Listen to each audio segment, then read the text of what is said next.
Le Grand Matin Sud Radio, 7h-10h, Patrick Roger, Cécile de Ménibus. Avec Yves de Kerdrel, comme chaque matin. Yves, bonjour. Bonjour Patrick, bonjour Cécile, bonjour à tous. Oui, la Caisse des dépôts, qui est le bras financier de l'État, a décidé d'investir 1 milliard. On dit 1 milliard, on a l'impression que c'est une grosse somme. On ne sait plus si c'est une grosse somme ou pas quand on voit les 100 milliards par ailleurs. Mais enfin bon, qu'est-ce que ça veut dire justement pour les centres-villes? Tout ça, Patrick, est la résultante de 3 phénomènes. D'abord, la Caisse des dépôts, qui est un établissement qui a 2 siècles d'existence, a créé il y a 3 ans une banque des territoires afin d'agir localement. Ensuite est intervenue la crise des Gilets jaunes qui a fait ressortir les difficultés d'une France des villes moyennes totalement oubliée par Paris. Et puis enfin, il y a eu le Covid qui a fini de creuser les problèmes des commerces de centre-ville à tel point qu'on estime que 80 000 d'entre eux pourraient disparaître. C'est à partir de ce constat et grâce à ce très bel outil qu'est la Banque des territoires que la Caisse des dépôts a décidé de mettre 1 milliard d'euros sur la table. Bon, d'accord, c'est sur la table, mais qu'est-ce qu'on en fait de ce milliard alors?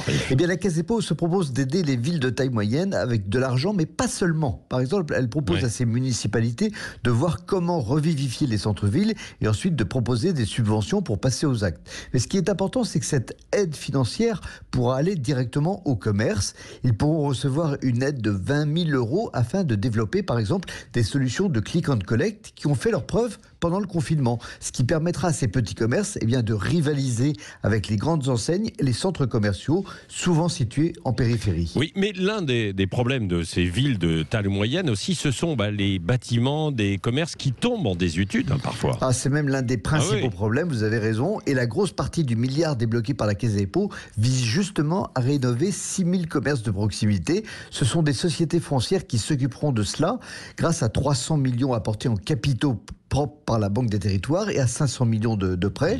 Ces sociétés pourront également acheter des emplacements immobiliers pour les restructurer et les louer à des prix modérés à des commerçants. Et la Caisse des dépôts reconnaît que l'équation financière ne sera pas simple entre le coût des travaux et puis les loyers bas qui sont pratiqués en province. Mais c'est une mission d'intérêt général qui lui incombe et qu'elle assume plutôt bien, d'autant plus que la Caisse est aussi propriétaire de la Poste, il ne faut pas l'oublier, et les bureaux de poste sont les premiers de ces commerces de centre-ville qui doivent aussi assurer de plus en plus des missions de service public. Décidément, on en parle beaucoup de cet aménagement. On avait Joël Giraud, le secrétaire d'État en charge de la ruralité, justement sur tous les services qu'on doit avoir en milieu rural, mais aussi dans les villes moyennes. On va en reparler. Tiens Yves, tout à l'heure, si vous le voulez bien, 9h-10, dans notre petit déjeuner de l'actualité, on viendra aussi sur François Baroin. Il a acheté l'éponge.